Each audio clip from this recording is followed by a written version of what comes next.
Bonjour tout le monde. Alors,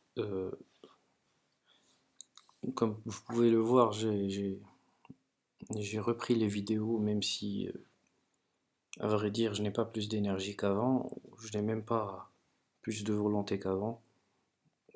J'ai peut-être changé de, j'ai peut-être changé de traitement, mais la situation est globalement la même. Parce que ce qu'il faut comprendre, c'est que le médicament va peut-être agir sur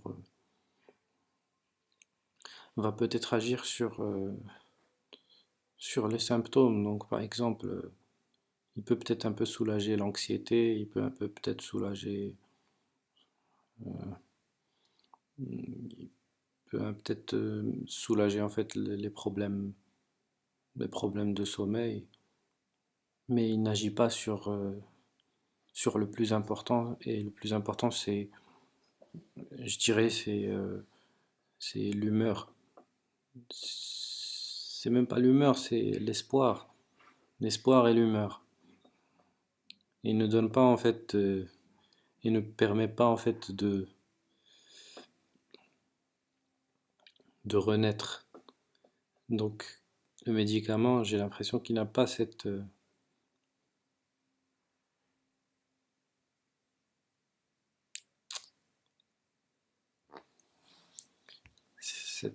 en fait, cette action qui est pour moi la plus importante et qui est pour moi essentielle pour que je puisse éventuellement redevenir entre guillemets normal. Mais quoi dire? Bon, actuellement je suis dans ma chambre et je n'arrive même plus à ouvrir en fait les rideaux, donc je suis en pleine journée mais dans le noir. Donc je ressens une, je, j'ai pas réussi à me réveiller le matin, donc je me suis réveillé un peu tard le matin et j'ai pas pris de petit déjeuner, je n'ai rien pris du tout. C'est comme ça, c'est ma tête qui me dit ça. J'ai pas pris de douche, c'est ma tête aussi qui me dit ça.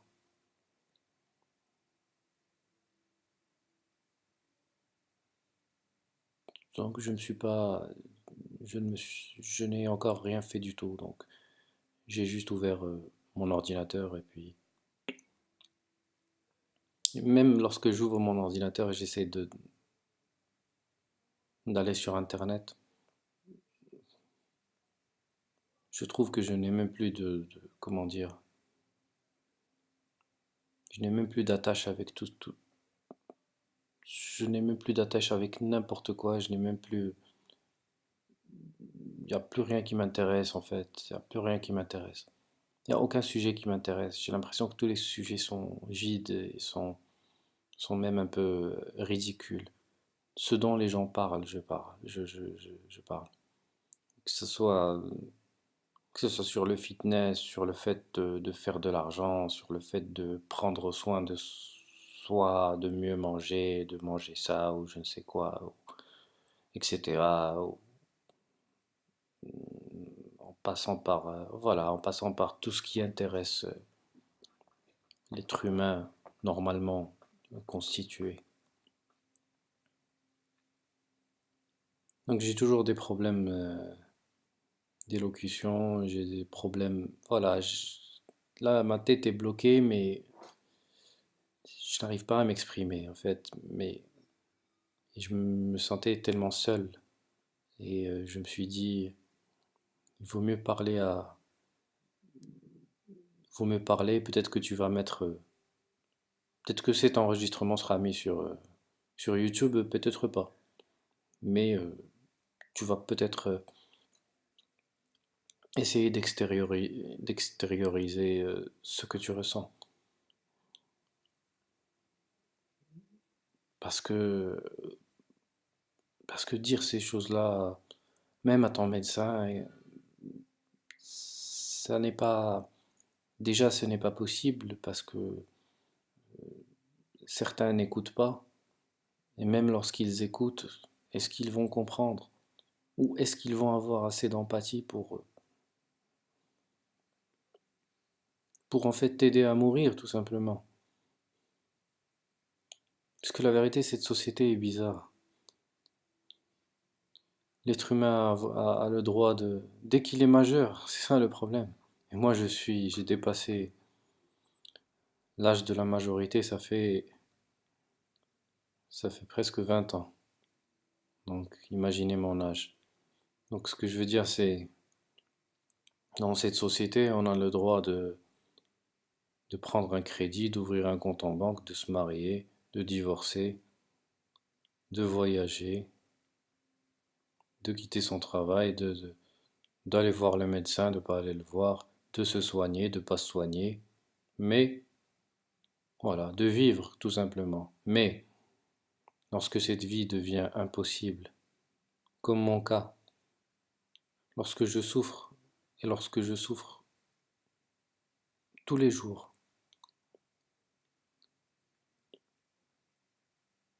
pourquoi l'être humain n'a pas ce droit? Et ça, c'est un droit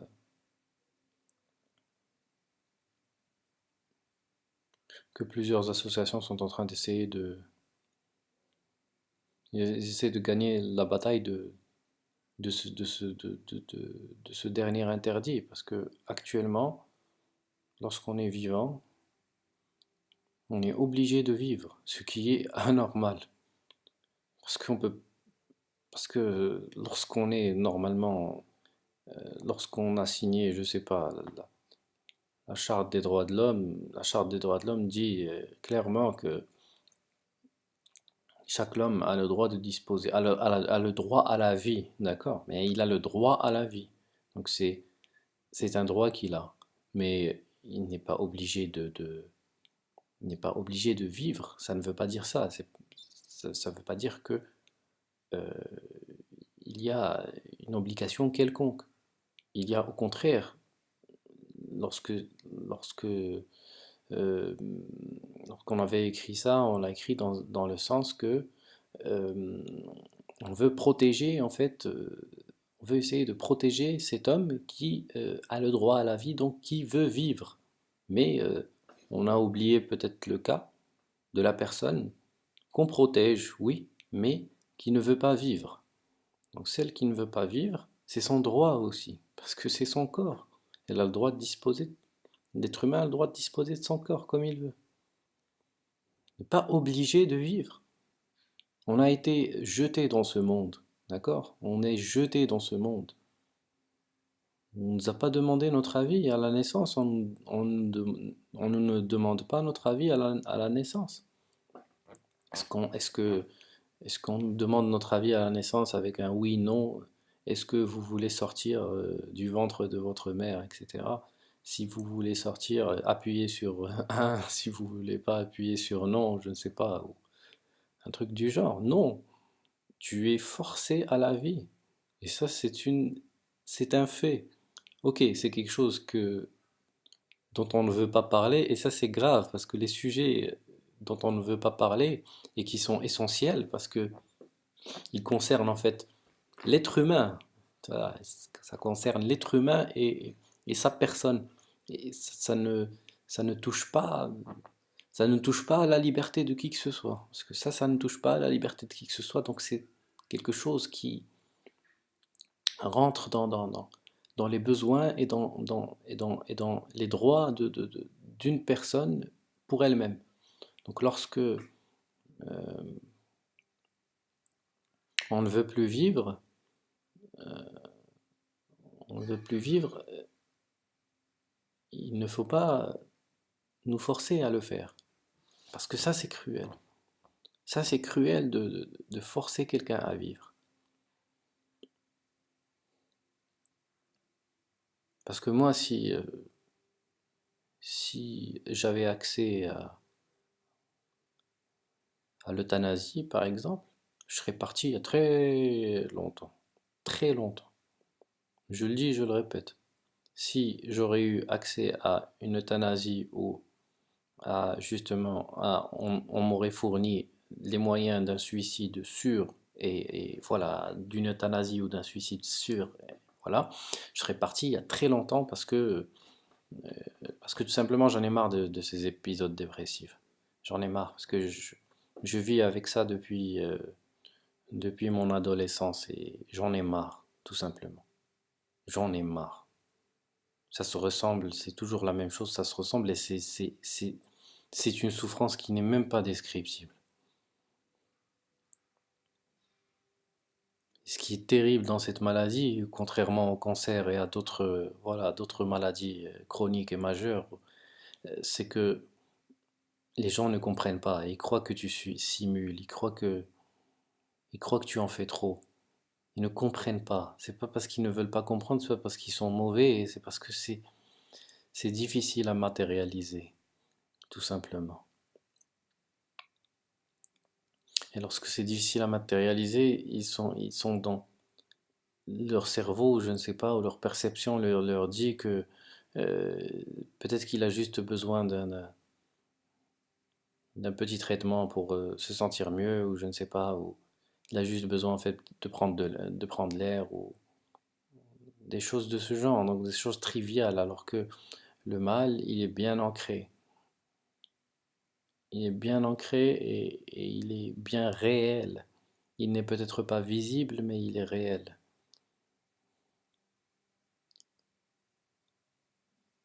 Donc voilà, je le dis et je le répète, euh, je voudrais, euh, je voudrais lancer un appel en fait. Je voudrais dire à tous les gens qui, qui écouteront peut-être voilà, ce message. Je voudrais savoir ce qu'ils pensent en fait. Je voudrais juste qu'ils me disent ce qu'ils pensent de tout ça. Est-ce que, enfin, je voudrais leur demander euh, s'ils connaissent des médecins, s'ils connaissent des psychiatres euh, qui sont plus ouverts. Moi, je dirais même pas qu'ils sont pour l'euthanasie, mais des psychiatres qui sont rationnels et qui vont prendre du recul et qui ne vont pas essayer à tout prix d'essayer de trouver une solution, mais ils vont essayer en fait de comprendre l'autre. Parce que peut-être cette autre personne ne veut plus de solution. On a assez essayé, ça n'a pas marché. Donc peut-être que cette personne ne veut plus de solution. Donc peut-être que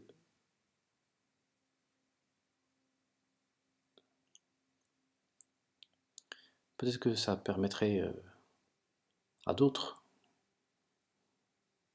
d'avoir un chemin moins, hmm, avec moins d'embûches. Donc un parcours un peu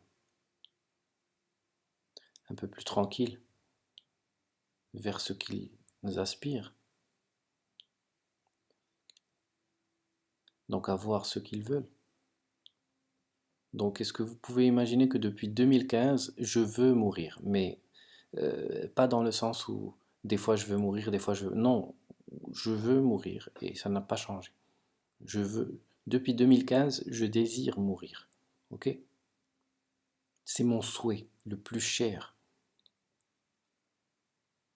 C'est-à-dire que mes neurones actuellement, mon cerveau se concentre et devient alerte lorsqu'il s'agit par exemple de regarder des vidéos d'euthanasie en Belgique ou en Suisse ou je ne sais où, etc.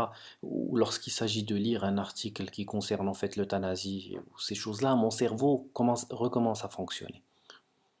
Ok? Il ne fonctionne, il ne fait d'effort pour rien d'autre. Et je le dis et je le répète, mon cerveau ne fonctionne plus pour rien d'autre. Je n'arrive pas à lire un article de journal sans me perdre dans l'article et sans commencer à avoir un peu mal à la tête ou sans commencer à avoir un peu de difficulté à continuer à lire, donc à me fatiguer, etc. rapidement. Mais lorsqu'il s'agit d'un article sur l'euthanasie, comme par exemple hier la fille qui a 16 ans et qui en a marre tout simplement, euh, parce que bah, il faut voir son historique, parce qu'il ne faut pas juste venir et dire ah elle a 16 ans et puis agir d'une façon émotionnelle. Pourquoi? Parce qu'elle a 16 ans, mais euh, essaie de voir son historique, essaie de la connaître un peu, essaie de lui parler un peu, essaie de lire d'abord quel est son historique, essaie de lui donner un peu avant de juger, avant de te donner ton conseil que tu donnes, à, je ne sais pas, générique que tu donnes à n'importe qui, essaie de la comprendre. Et peut-être que là, tu vas peut-être te rendre compte que ce que tu dis, c'est peut-être blessant pour elle.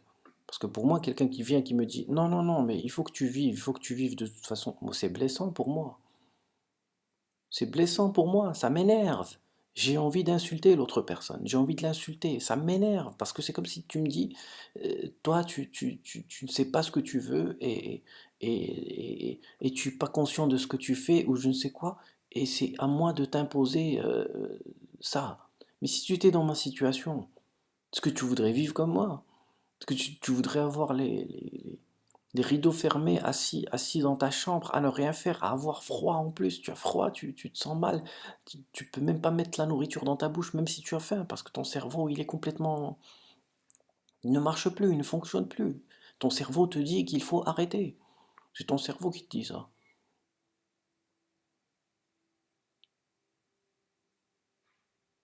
Ton cerveau te parle. Ton cerveau ne veut plus manger, ne veut plus avoir de plaisir parce qu'il n'a plus de plaisir. Mais toi, tu persistes dans ça.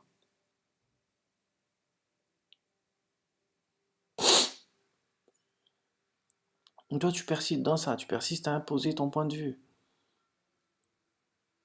Parce que tu penses faire le bien en conseillant, en imposant, pas en conseillant, en imposant,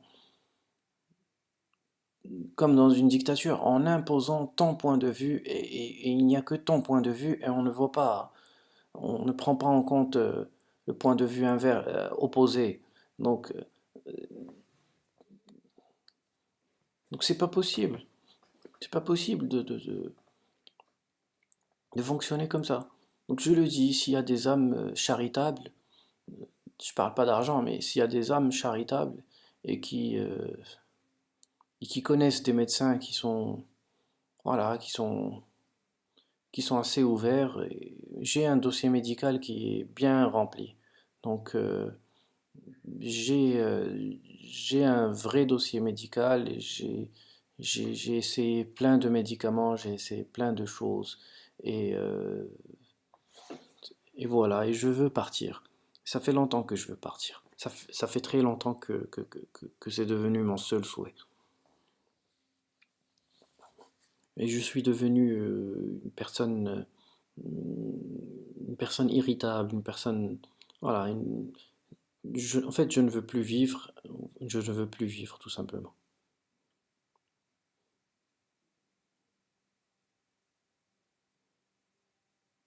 Je ne veux plus vivre et j'espère qu'il y aura quelqu'un qui va écouter ce message et qui va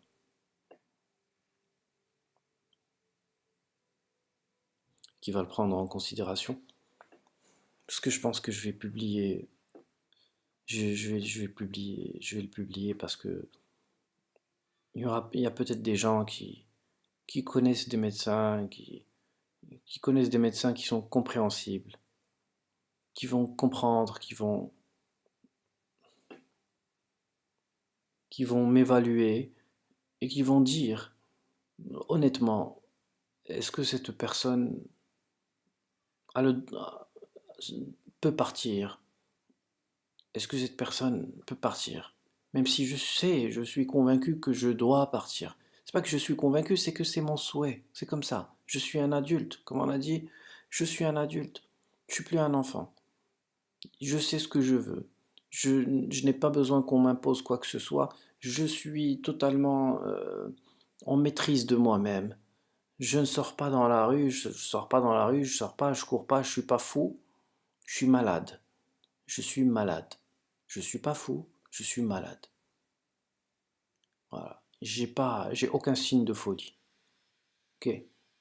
J'ai une dépression majeure, unipolaire, qui me détruit le moral et qui ne me permet pas de me sentir, d'apprécier la vie en fait.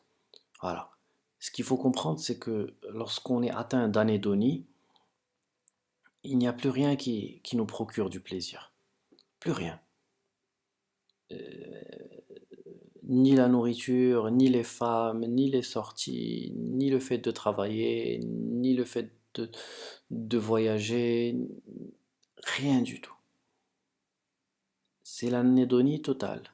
Donc il n'y a plus de plaisir, il n'y a plus de plaisir dans la vie. Voilà. Et la chose à laquelle je pense tout le temps, c'est mourir. Voilà, autre chose. Même le sommeil ne me procure plus de plaisir parce que je me réveille fatigué tous les matins. Je me réveille fatigué tous les matins et bien entendu, je me réveille plusieurs fois la nuit et tous les matins, je me réveille fatigué. Tous les matins, tous les matins, tous les matins, je me réveille fatigué.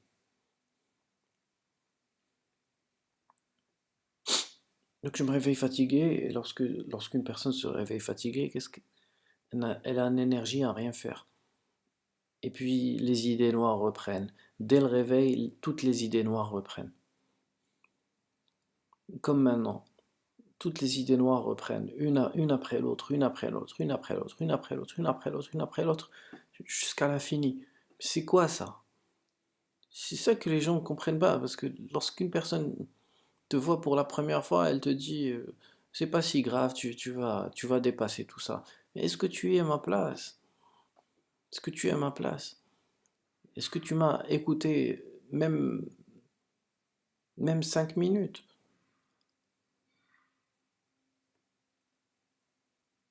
avant de balancer ton jugement?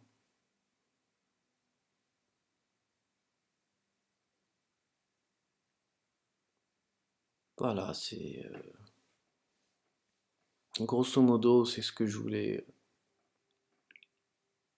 faire passer comme message parce que je me sens seul et je me sens pas seul parce que en fait, je n'ai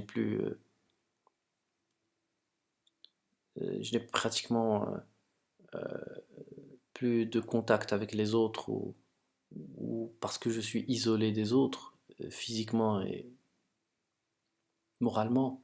Enfin, voilà. Mais je me sens seul dans le fait de mourir en fait. C'est-à-dire que je voudrais en fait avoir un support que je ne trouve pas et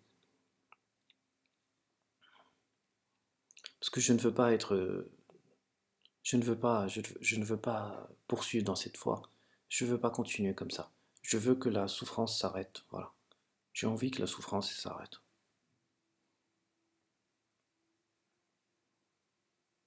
Voilà. Donc je vous laisse parce que sinon on va tourner en rond. On a déjà commencé à tourner en rond. C'était un peu pour vous faire part en fait de ce qui se passe dans ma tête. Voilà. À l'heure actuelle.